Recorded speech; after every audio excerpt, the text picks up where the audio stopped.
It's the Full Court Press with Eric Frandsen and Jason Walker. Welcome back to the to the show that we're doing right now. Following the local teams, breaking down the biggest games with in-depth analysis and team interviews. There's going to be much higher expectations, sense of awareness of what we bring to the table. Join the show by calling into 435-752-1069 or text 435-339-0321. It's the Full Court Press. Throws, ends it, caught, touchdown, did he get it?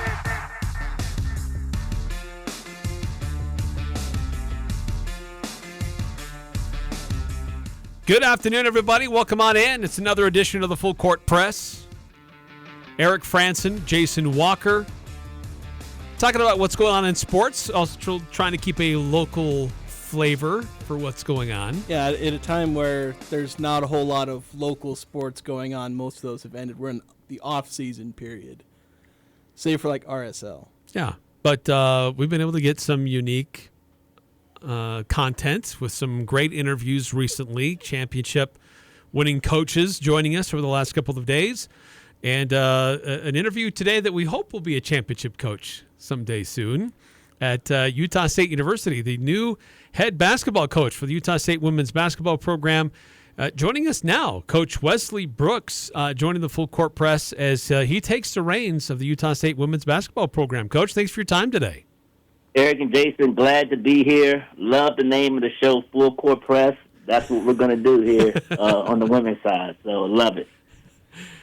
Coach, let's just walk us through just how you came available, how you got news that this position was open, and how you started the process of investigating if it was a place that would be a good destination for you. We were going through the season at Ohio State, obviously, so I was really focused on that and I thought we had a team at Ohio State this past year that could have gone to the Final Four. Unfortunately, we lost in the second round, and even though we won a Big Ten championship, we did lose in the second round of the NCAA tournament. But my agent asked me, I have an agent, and he asked, would you be interested? I said, absolutely, I would be interested. And he asked, have you ever been to Logan? I said, well, yeah. I've been out here recruiting. One of the best basketball players in the country lives out here, so I've been out here a few times. And then also when I was at the University of Utah, we had played here, and so we had some familiarity with it. And then the day before we played Duke in the NCAA tournament, Diana reached out to me and asked if I had interest, and I said yes. And so we began the process right there. And unfortunately, like I said, we lost early, but it gave me an opportunity to dig deeper into this job, and then an opportunity that is presented itself, and everything came together. And it's been a whirlwind of a 2 months, but very glad to be settled in Logan and glad to be the new coach here of the women's basketball team. So obviously you were interested in taking the job and wanting to move up into becoming a head coach. I mean, and I know you haven't had any chance to be like a head coach as far as coaching games, but so far in the first couple months, what's the experience like being a head coach versus what you're doing as an assistant for a long time?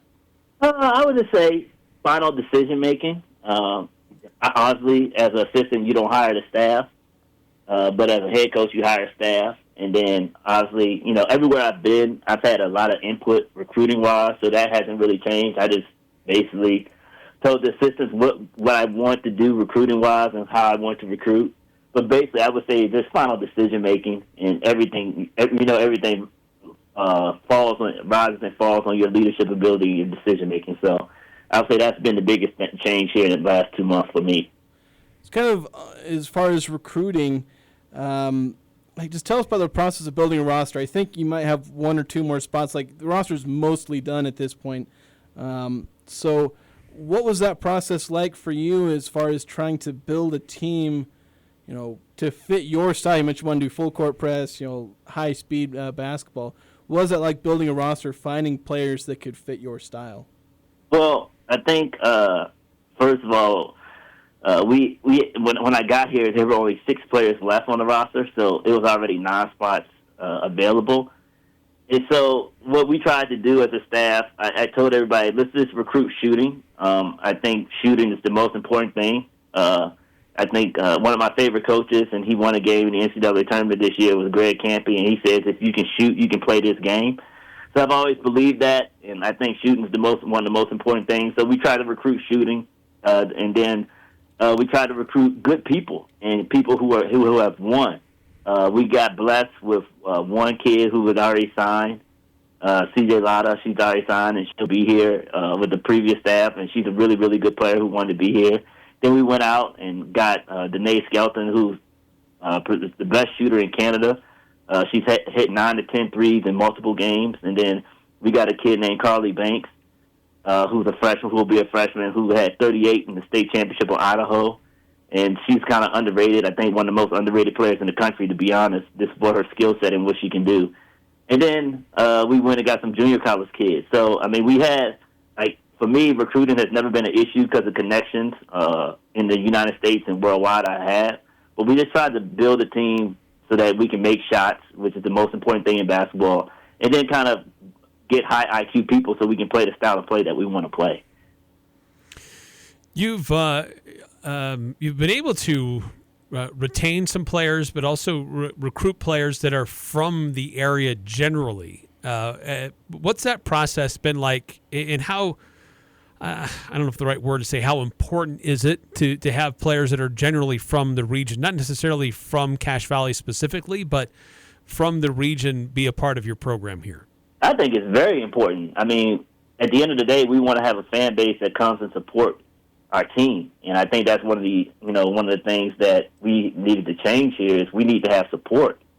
People support who they know. It's like I tell our staff in recruiting meetings, we want to get people we know, like, and trust. So, I mean, being able to get a kid like Elise Livingston to come play for us is huge. I mean, she's a heck of a player.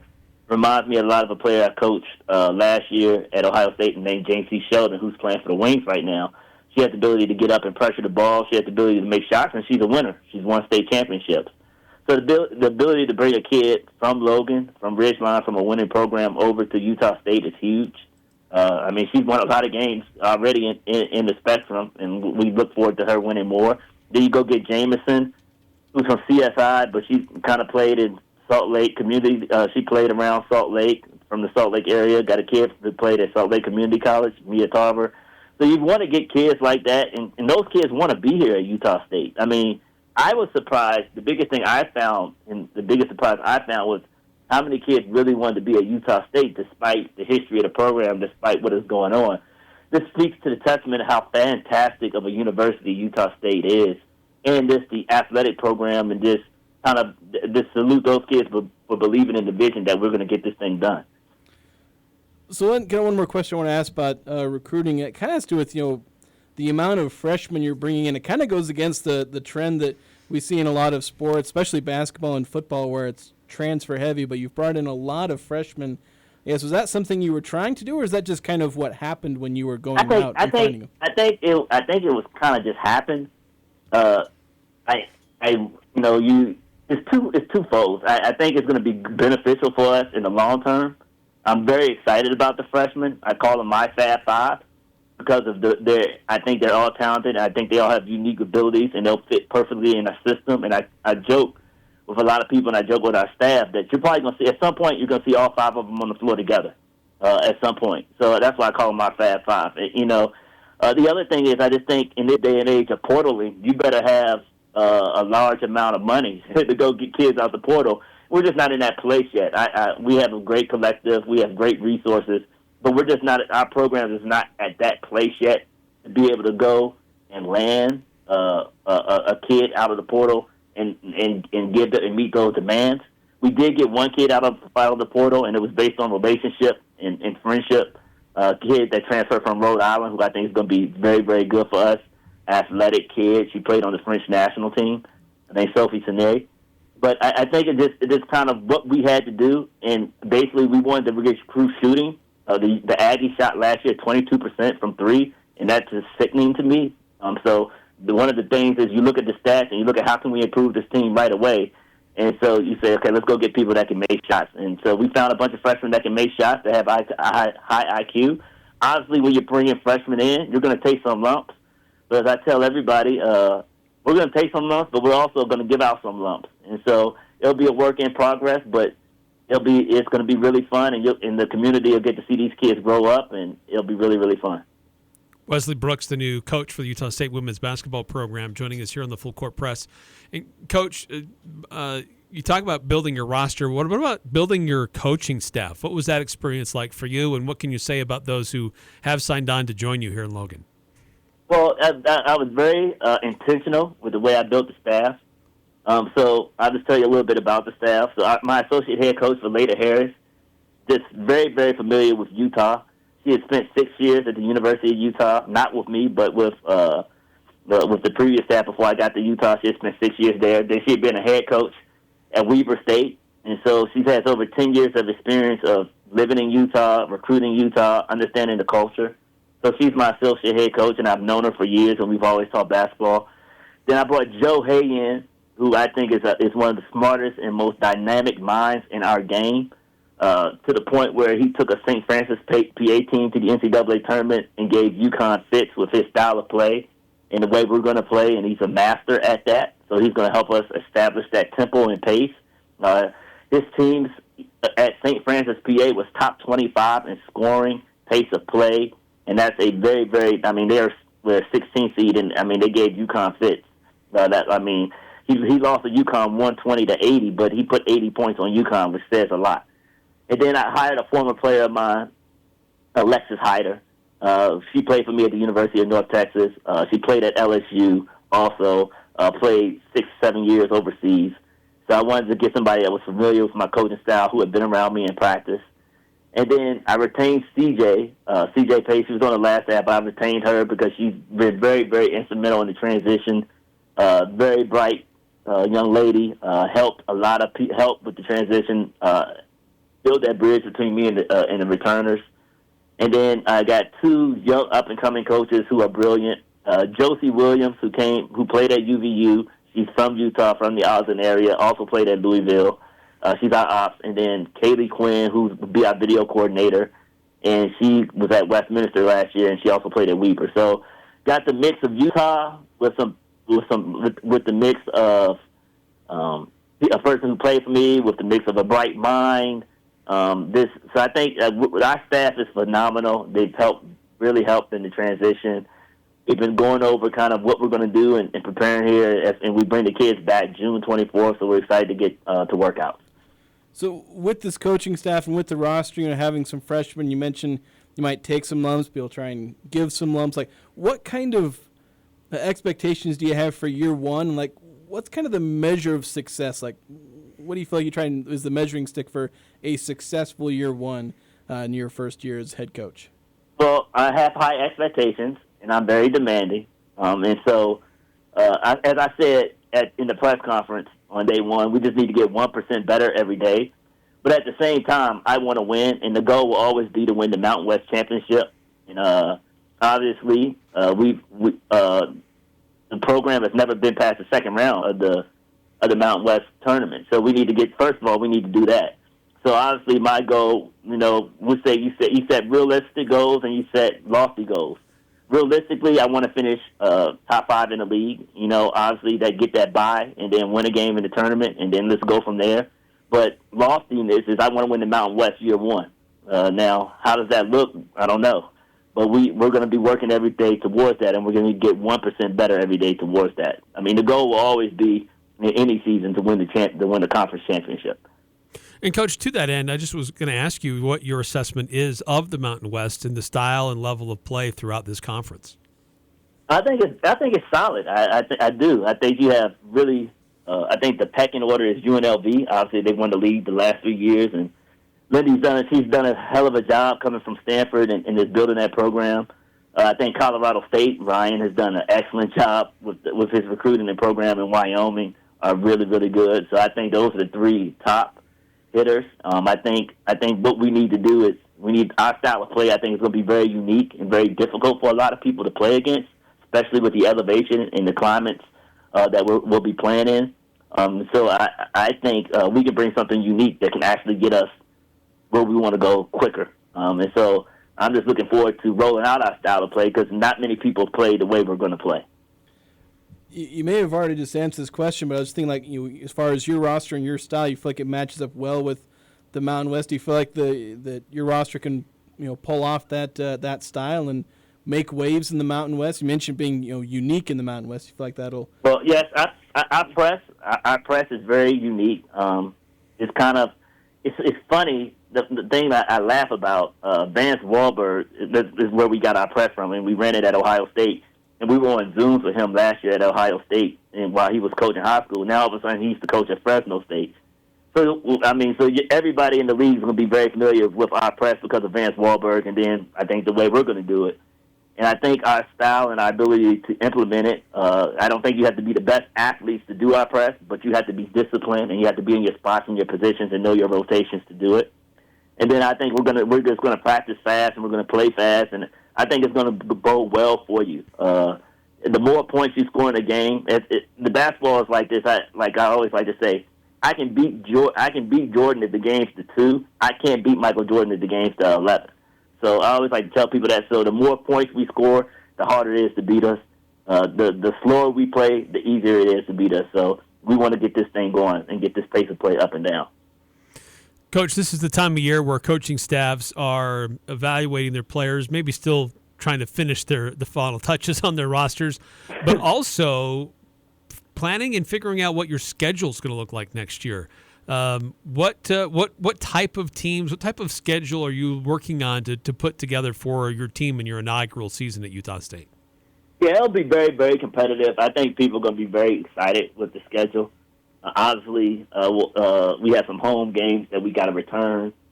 I guess I can say this. I don't know. They probably wouldn't want me to. I don't know. I'll say it anyway. I might get in a little trouble, but we have contracted, and we got the contract back. We will play Utah this year at Utah, which is very exciting for me because I just think Lynn Roberts has done a hell of a job with the University of Utah program, and for what they've accomplished and what they do, that's going to be a great measuring stick for us. And so I'm very excited to get down to Salt Lake and play them, and then following year they'll come up to Logan. So I'm very excited about getting that series started. And people say, why would you do that? Because in order to be the best, you have to play the best, and you need to measure yourself. And that's one of the things we talked about in the Mountain West is playing a competitive schedule so that, like, on the women's side, we can do what they did on the men's side, get 6 teams in. But we have to play a competitive schedule, and you have to play a competitive schedule and not only play those games, but win those games. So as we build, I think you're going to see that we're not afraid to play anybody. We're going to go play people, and we're going to schedule. We're going to schedule tough, but we're also going to go be prepared to go win those games. So obviously we've mentioned what this program has been in the past. Obviously it's had some rough stretches to put it lightly. But when you're looking for how do you balance this first year where talking about where this program was versus what you're trying to go? How do you try and balance mentioning last couple of years versus maybe just trying to say, look, that's in the past and we're not going to talk about it? How do you try and balance those two factors? Well, I think the easy part about that is we have 9 new people, and then we have a brand new staff. So nobody has been there. In the last 7 years, I've won it. I mean, I've been to 6 NCAA tournaments and 2 6 seasons. I just know how to work hard. I know what it takes to work hard and win. So as a leader of this team, I'm going to put that into our players, and I'm going to establish that. One of the things we talked about with the 3 or 4 workouts we had to do in April is you got to learn to work hard. You have to work hard, and you have to work hard at pace, and you have to sustain that in consistency. So this working at a certain level consistently and with discipline, I think that's going to lead to a lot of wins. And in this following the process, we're going to put in the locker room, the price must be paid and the process must be followed, and we must do it every day. And if we do that, we're going to win, and we're going to coach our kids up. The system that we're going to put in is a proven winner. And so I just believe in what we're doing, and I believe we're going to do it the right way. And when you do things the right way, you get the right results. So I think that's kind of why I'm very confident that this is going to get turned around. So obviously with the men's side, there's been a lot of the crowds that come and fill up the spectrum. For the women's games, there haven't been as much. What message would you have to fans, students to show up to these games and have reason to show up and want to watch this team and watch them grow this first year? Well, I think it's going to be a very fun style of play to watch. So I'll break down our style of play. Our goal is to shoot 40 threes per game. And so if we can make 16 of the 40, you're going to see the ball go to the hoop. So And then we have a couple kids they're just going to pull it from half court. So we're going to see some Caitlin Clark-like type stuff here. Not that they're Caitlin Clark, but we're gonna play that. And then we're going to press and we're going to turn people over. So I think our style of play is going to be very, very, very, very fun to watch. And when you see us going up and down the floor and stuffing 5 people in at a time and subbing 5 out like hockey subs, doing that type of style, you'll be like, whoa, what is going on here? So I think that's going to be very fun. I also think that, you got to win, and we got to make it entertaining and put a product in that people want to come see. And then lastly, I think, men's basketball and women's basketball, it's 2 different crowds, 2 different dynamics. And I think we got to appeal to the youth in the area. We got to appeal to the families in the area. It's just 2 different crowds. But I do think the students will come if we're winning, because everybody loves a winner. You know what I mean?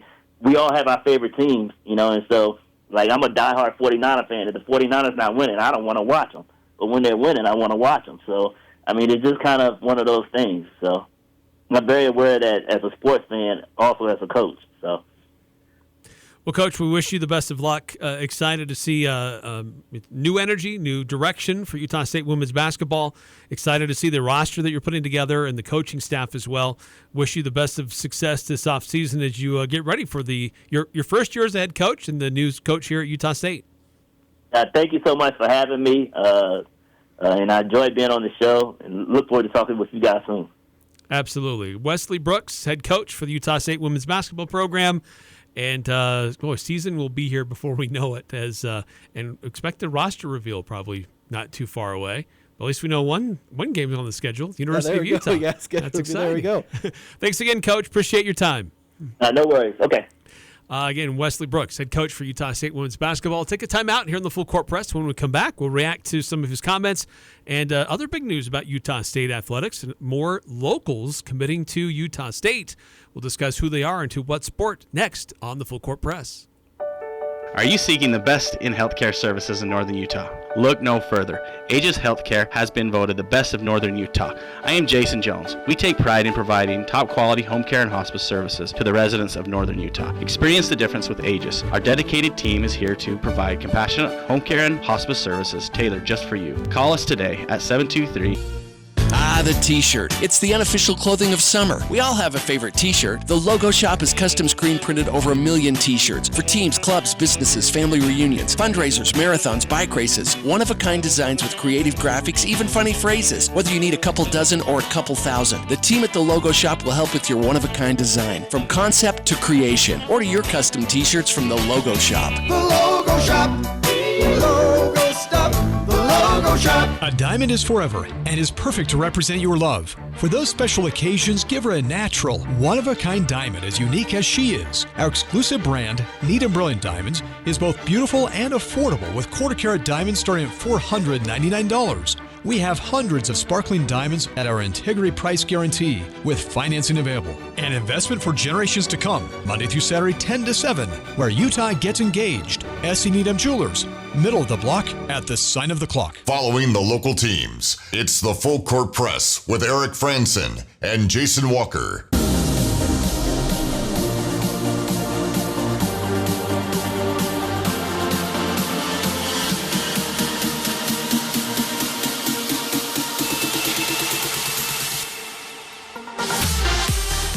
Welcome back to the Full Court Press. Eric Frandsen, Jason Walker. We're just commenting during the break. It's always fun when a coach or somebody you're interviewing breaks news in the middle of the interview. Yeah, that's always a lot of fun. Yeah. And just kind of like I don't care, I'm going to say it. Yeah, I'm the head coach.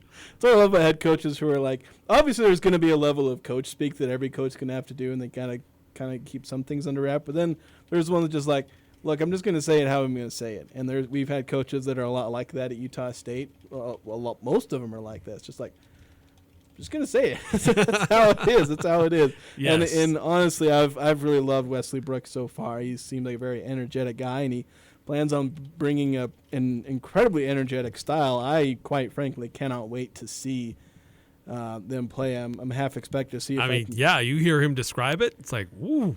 It's like that'll be fun. Just thinking, okay, I probably need to go see some practices like that. Honestly, I don't know if I can wait until schedule comes out until some of those games to go watch them. just to see this style. 'Cause Yeah, it's a lot unique. of 3-point shots, high pressure press, just a lot of activity on the court. Fun basketball, like aggressive basketball, and I love aggressive basketball. I'm not a huge fan of like 3-point chucking teams, but if it works, it works. Like, the Jazz were kind of like that back with the Donovan Mitchell, Rudy Gobert. They shot 43s plus a game. They did that fairly regularly. So, and I liked it because it worked. They were incredibly good at 3-pointers. So if this comes in, and they've brought in some players who are good 3-point shooters. I've had a chance to go over a lot of those freshmen. I'll have a freshman breakdown of I've done some newcomer breakdowns for a couple of the women's basketball transfers. I don't know if I'm going to be able to do one for the when he mentioned in the interview, Sophie, is it Sene? Scene. I've been pronouncing it Scene in my head, but I think he pronounced it differently. I'm suddenly can't remember exactly how he said it. I don't have enough like film or anything on her. She's not played a whole lot. Yeah, played at Rhode Island, but she's from France, played for the French national team. Yeah, and so I'm going to see if I can get a breakdown, but it'll be tricky. So I may not end up having one of her specifically, but it's one of those cases where it's like, look, there's not much I can know about it, but obviously the coaches know, when they're recruiting these players, how talented they potentially are. She's a 6'3" center, so it's another big part of the roster, but a lot of really talented freshmen that they're bringing in. So there's a lot of reasons, I think, to get excited about this women's basketball team. Not to pump it up for Mountain West Championship year 1. I know that's the long shot goal, but maybe settle for, as Wes Brooks said, top 5 in the Mountain West. Have that be if they achieve that, that's like, A+ success for the team. Because, we know where this program has been, and turning things around can be hard. I know that's weird of us to say here at Utah State and in Cache Valley, because we just saw what Danny Sprinkle did with I don't want to call it a turnaround, but he went from nobody to Mountain West Championship, like nobody on the roster, right, to a Mountain West Championship. But building a team from scratch. Yeah, so it can be tricky. But I have faith that Wes Brooks is a guy who's been a proven winner for wherever he's been as a coach, and trust that he'll be able to bring that success to Utah State. We'll hopefully see that. Yeah. If you missed it or you want to hear it again, it's that interview is on our podcast feed. But of course, we'd encourage you to keep listening to us for the next 30 minutes at least, and then go back and listen to Coach Wesley Brooks at your leisure.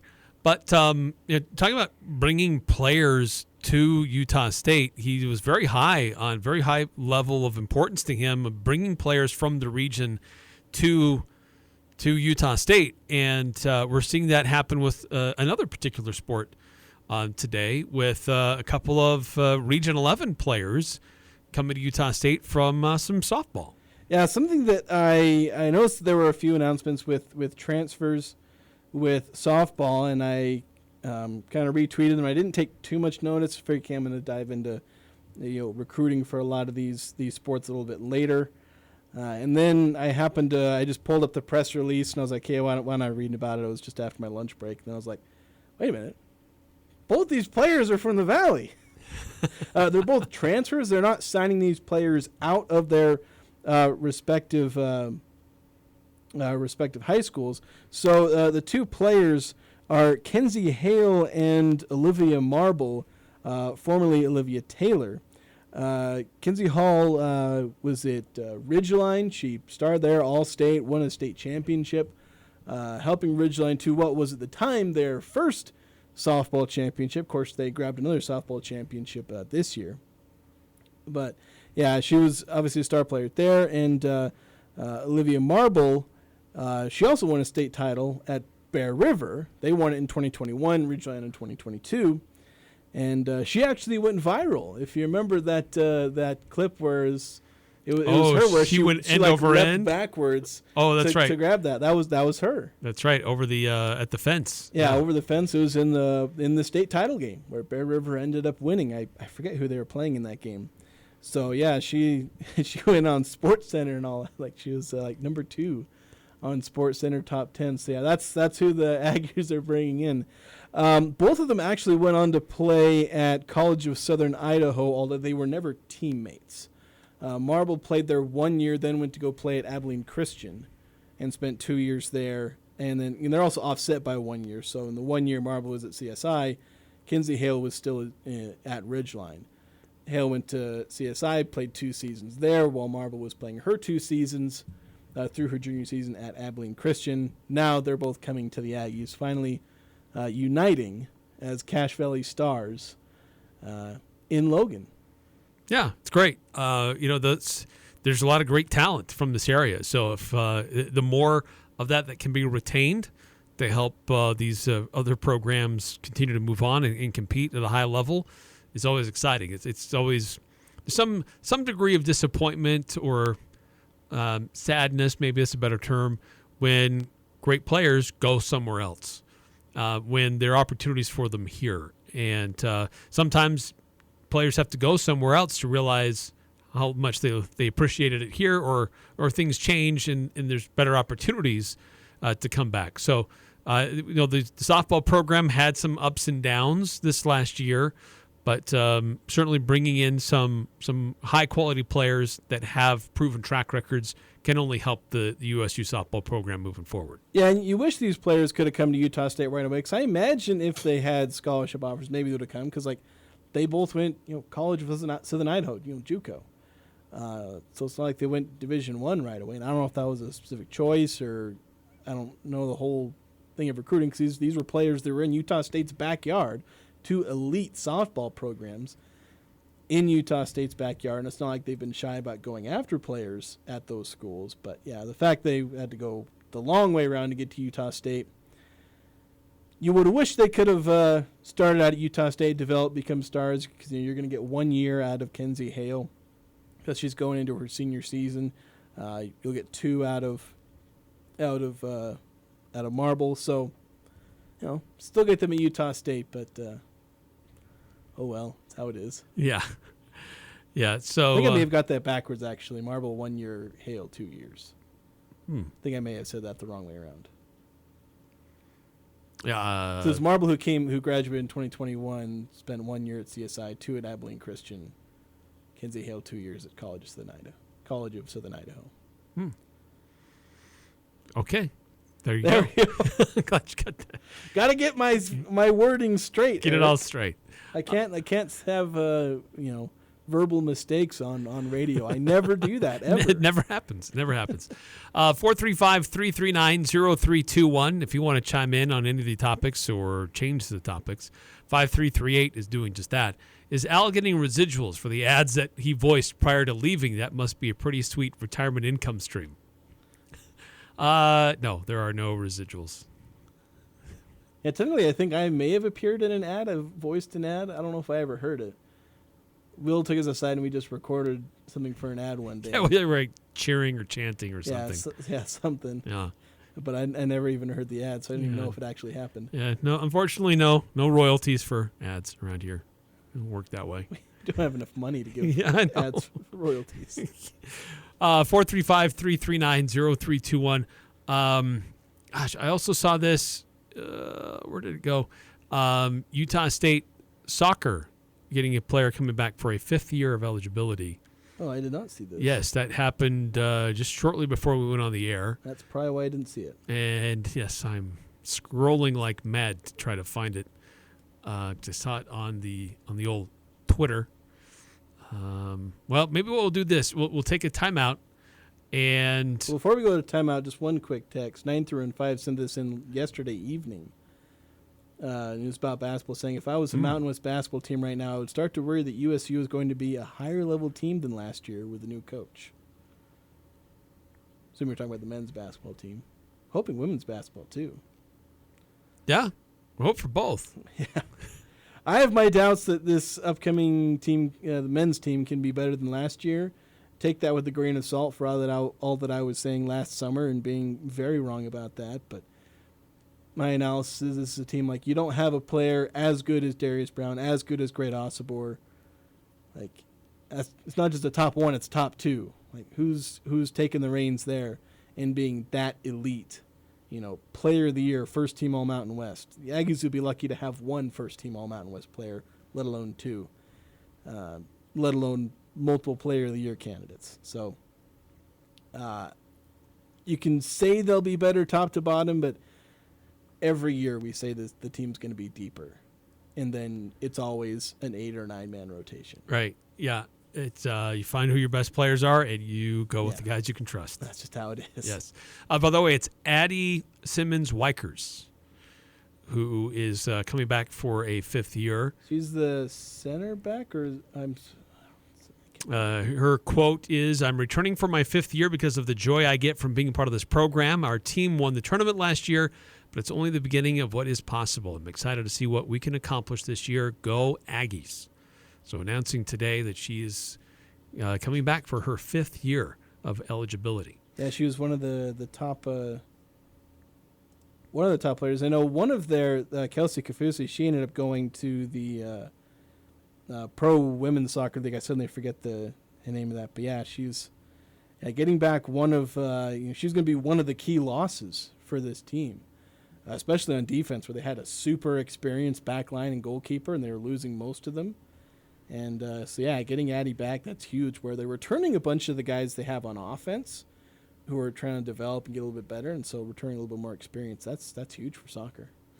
Another time out here in the Full Court Press. Love to continue to get your feedback, your questions, 435-339-0321. When grid failures and severe weather cause power outages, your business might take a hit, or at home, you could lose your refrigerated food storage. Generac Standby Power Solutions help ensure an uninterrupted power supply. Generac is the #1 brand of standby generators. Get yours today from Golden Spike Electric, your trusted source for safety and security. Golden Spike Electric, powering your peace of mind. Online at gscgenerators.com or call 257-3016. They also service other models.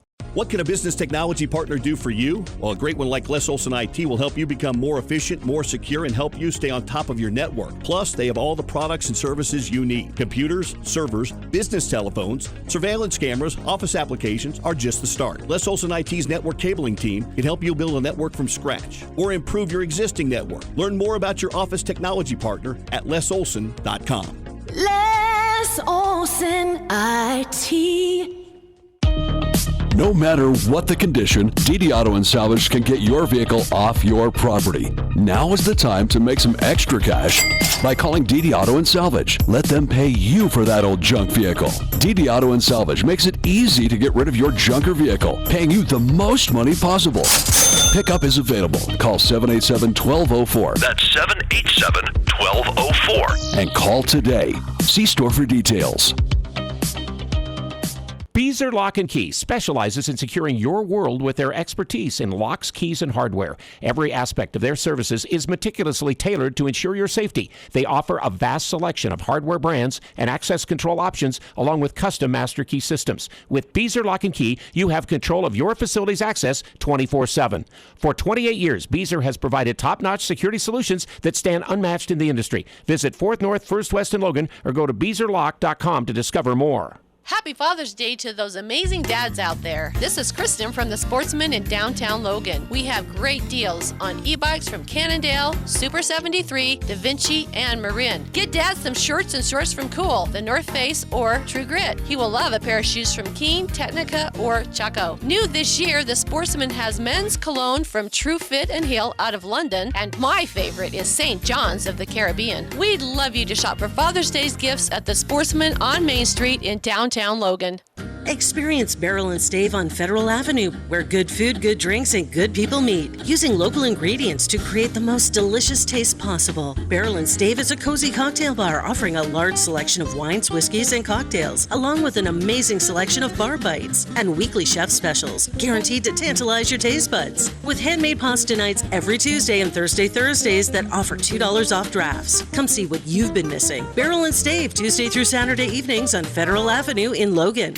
This is Nate Lamson with Valley Office Systems, your home team when local matters. Valley Office Systems is your local provider for all things office, copiers, printers, furniture, and document management. Proudly serving Cache Valley since 2007. Visit valleyofficesystems.com. The Aggies are #1 here. The Full Court Press. Connect with us on Facebook, Twitter, and online at 1069thefan.com.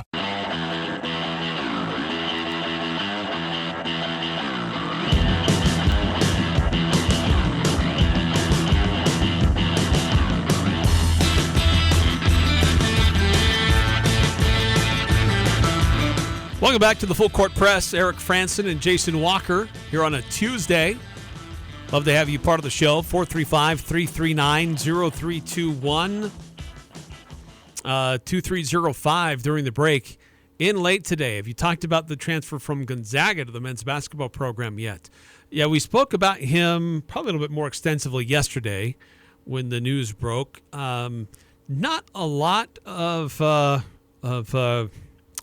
film study on him yet. We do know that he played for the Serbian national team for the U18 team. Was a freshman at Gonzaga. Played a little bit, not a lot.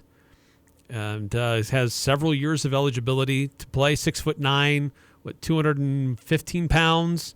It looks like he can play inside out a little bit.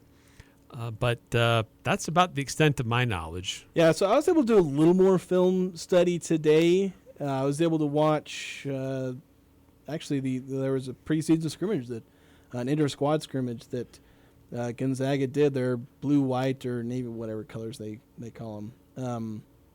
Just a 20-minute scrimmage, and he played the entire time, got to see and how he played, long-term minutes, because usually his stints in games are like 3 minutes here and a blowout game, 8 minutes there, and an even worse blowout game. Or I don't have any film at all. Like I tried, running down his games at the European Challengers, which that was in 2021 where he represented Serbia for the U18 national team. Couldn't find any film of that. There are clips that actually I think he posted himself, but that's not film. It's his highlight reel. So, yeah. And I take can that with a grain of salt. Yeah, I can only learn. There are things I can learn from that, but only so much. So I've done some, and so I've been able to learn some things. The main thing is that he is an incredibly raw prospect, but you can see some promising things as a weak side shot blocker. He has shooting touch. His numbers don't scream good shooter right now, but there's some promise. I kind of have to pull at a bunch of different threads and try and read between the lines. When a guy plays sparingly, his stats tend to look pretty bad because they don't get a chance to get in rhythm. So I'm trying to piece all these things together to get an idea of who he is. And what I've got so far is that he's a promising player who seems less likely he'll play a ton this upcoming season unless there's just something there behind the scenes that just hasn't been tapped into yet. And if he figures things out, because I can tell from watching that one scrimmage at Gonzaga, he was not ready to play Division I college basketball. But it's been an entire season, and it'll have been another entire off season since that moment where I watched him. Right. That's a long time for things to change for him. Yeah, in development in the Gonzaga program, which has produced a lot of great players over the years. Yeah. So if those things have changed, then obviously that take can be wrong about him maybe not playing much this year. It'll be something that I have to kind of keep an eye on with how he progresses through this and how that whole power forward room ends up working. Yeah, Pavel Stosic. Yeah, it's his name. We haven't mentioned his name, but that news came about yesterday that he was on his way to Logan. Speaking of Aggie basketball players, maybe on the former side here, Darius Brown II, and looks like he is working out with the Cleveland Cavaliers. Yeah, doing some pre-draft workouts in the NBA. Yeah, his agent reporting this, and he was unfortunately somewhat incomplete in his. I'm trying to reach out and get more information there, but saying that he has 2 workouts with NBA teams. Didn't say who the second one was. Know. First of 2. Okay, who's the other one? Yeah, maybe he'll post that tomorrow. I guess, yeah, because he said it's this weekend or like one of 2 workouts this week/weekend, but I forget the exact wording, but. Yeah, a couple workouts for Darius Brown. Obviously, he's a bit of an older prospect, but has NBA skill sets and I think NBA level quickness. And you don't need to be like super athletic, jump out of the gym for a point guard. So you don't worry about him not being this uber athlete. So I think he's going to get at least some look. I mean, we saw Taylor Funk signing summer league deals. I think we'll probably, even getting into the G League, I think Darius Brown can take that same route. I think that's open for him. He's definitely good enough, and he's got skills. He has the skills that you need and enough of the athleticism for teams to at least take a chance. even if he's a bit older. Teams aren't completely prejudiced against taking older rookies. We see them jump into the league at times. So I think it'll be exciting to see him probably play in Summer League this year. Yeah. Yeah. And who knows? Maybe he joins a fellow former Aggie. Yeah, that'd be nice. Play for the Cavaliers. I don't know if Sam Merrill's going to end up playing on the Summer League again. Maybe not. Who knows? No. Yeah, probably not. He already won like MVP of the Summer League. I don't know. Yeah, I think he's done enough there. Yeah. And he made enough of an impact through the season. I don't think they need to send him there again. It's like, we get it. You can make him a bajillion threes. Yes. You've made your point, Sam. That's right. Some other news through the Mountain West. This is in football today. Boise State announcing they're going to play at Notre Dame in 2025. Pretty big game for them. Arguably one of the biggest road games for Boise State in a venue like that. It'll be in early October in 2025 in South Bend. There will be no return trip. This is it's a big payday for Boise State. They're playing a big stage for the Broncos. So big news today for Boise State and the Mountain West Conference. Yeah, and Boise State, they shoot big with their opponents. They do not shy away from anyone. They want to be able to beat a team and play the best. They have a chance to beat the big teams, and they want to play the best. So not surprised at Boise State going after a big fish. And, hey, we saw it with Cincinnati. A win over it coincidentally was Notre Dame. I'm not saying it has to be Notre Dame, but a win over a team that was preseason ranked like second or third or whatever they were at. Notre Dame was at helped propel them to the playoff. Of course, the path to the playoff is going to be easier for Boise State, but if you're able to get a win in that big of a game, yeah, get a lot of eyeballs. Yeah, definitely. Get some attention. All right, got to take a time out here in the Full Court Press, but when we come back, stat that blew our minds and our player of the week. Old McDarrell has a farm and appliance farm with down-home country prices and big city selection. E-I-E-I-O. When you're looking for a friendly spot to drive a little and save a lot, hey, Old McDarrell has a farm and appliance farm. No overhead, but lots of country charm. See Darrell's Appliance in beautiful downtown Benson.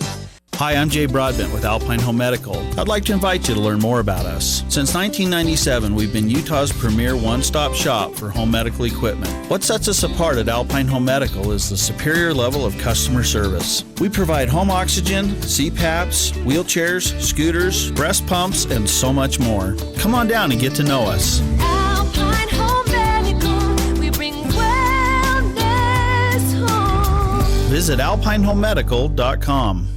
We all know moms rule the world, but dads are important too. Do something special for Dad this Father's Day. Pick him out a watch to fit his personality from Jerix. We feature watches by Citizen, Bulova. Or if Dad's into firearms, you have to check out our newest line of precision Glock watches. Or maybe your dad would like a tie bar, chain, bracelet. Or how about a special ring with your name engraved on the inside? Let Dad know how special he is. Jerix Fine Jewelry. Make it special, make it Jerix. This is Ryan at My Mattress. Have you seen the semis parked in front of our 2 stores in Logan? They're chock full of mattresses, fabric headboards, and bedding at pennies on the dollar. Twin mattresses, $99. Queens only $199. Every size and quality available for pickup or delivery. Headboards, new in box, normally $400, only $50. Mattress protectors, normally $79, only $15. Truckloads of everything to help you sleep better, only at both Logan My Mattress locations. Isn't it time to sleep exceptionally? Interviews, analysis, and a little bit of fun mixed in. The Full Court Press on Sports Talk Radio, 106.9 FM, 1390 AM. The Fan. Napa Auto Parts. Spark plugs, air filters, oil and batteries for four-wheelers, your lawn mowers, even your motorcycles, side-by-sides, boats, cars, and trucks. They got all the best brands. And if you need a mechanic, they can recommend a dozen different Napa car care centers with ASE certified technicians. That's Napa Auto Parts. So, Jason, on Tuesdays, we like to shed a little bit of light on somebody who really stands out to us or something that happened in sports that just kind of blows our mind. So let's start with our player of the week first. Time to see who the real MVP is. If you have a good game, your game is going to say that. You don't have to say it. Puts a lot of cool things in perspective anytime you're the first time doing something. It's the Full Court Press Player of the Week. Let's go!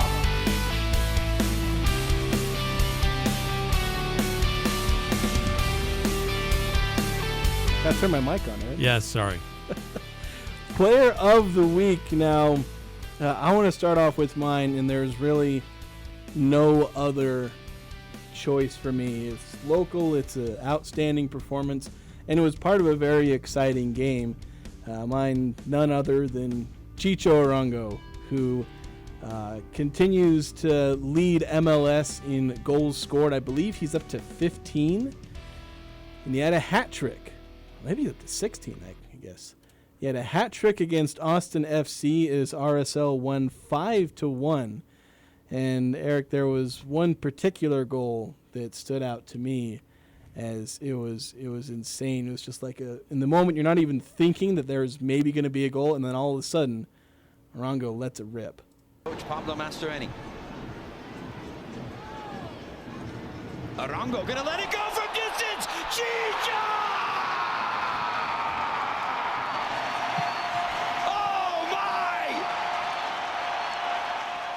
Chicho! Dude took like two of the most casual dribbles you will ever see, and then all of a sudden he's From literally half field. Yeah, he's at the midfield stripe. The ball is like a foot inside RSL's own half of the field, and he just boom, and obviously in the pros, keepers are often outside of their box, and the keeper was just caught out, and he just boots one in, floats it right under the crossbar, and that was 15 minutes in, and that was the first of 5 on the evening for RSL. And can't imagine what it'd be like to be there live, because I love being there live. You see a goal and you go berserk. Oh, you go bonkers. That's the first goal of the game. Yeah, so. and in that case, like if the lid probably came off the stadium there. I'm surprised there might have been a mini earthquake with how loud people were cheering with a goal like that.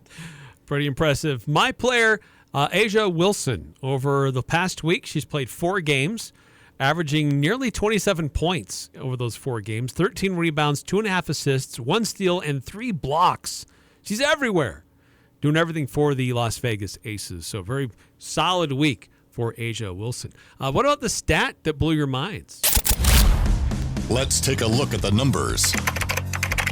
It's the stat that blew our minds. He did what? On the Full Court Press. Wow, that blew my mind. So really quick, we have a text, 5338, that says the stat blew my mind. 1, the number of Olympic-sized swimming pools in Lucas Oil Stadium for the Olympic team trials later this month. Yeah, they're going to have like 30,000 people watching swimming in a football stadium. It's crazy. But the stat that blew my mind, so there was a ban handed out earlier today for the Pirates pitcher. I can't pronounce his name, but the stat that blew my mind was the fact, so he gambled. That's what he's being banned for, sports betting. He won only 4.3% of his bets. 4.3%. That's terrible. Dude could not win. My goodness. And now imagine getting banned from a sport to win less than 5% of your bets. Mine is the Cleveland Cavaliers record through their first 59 games, 39-20. Cleveland Guardians through their first 59 games, 39-20. There you go. Hey, that's going to do it for us tonight here on the Full Court Press. Thanks again to Coach Wesley Brooks for joining us on the Full Court Press. I'm Dan Patrick, and this is Above the Noise. The NFL's commitment to promoting the passing game has made the receiver position one of the most valuable in the sport, so much so that elite players at that position can rapidly expedite a quarterback's development. Devontae Smith and A.J. Brown in Philadelphia with Jalen Hurts. Tyreek Hill and Jalen Waddle made Tua an MVP candidate. And the Niners' unique stable of weapons like Christian McCaffrey, George Kittle, and Deebo Samuel helped turn a former Mr. Irrelevant, Brock Purdy, into a Pro Bowler. All 3 of those quarterbacks went from having major question marks to some of the game's best with a little help. Those types of impactful players are hard to obtain. When you find them, you have to keep them. The Vikings did that yesterday with Justin Jefferson. His new extension will make him the highest paid non-quarterback in the NFL. And with the franchise's future now connected to a rookie with some question marks, an elite supporting cast is one of the best safety nets money can buy. I'm Dan Patrick, and this is Above the Noise.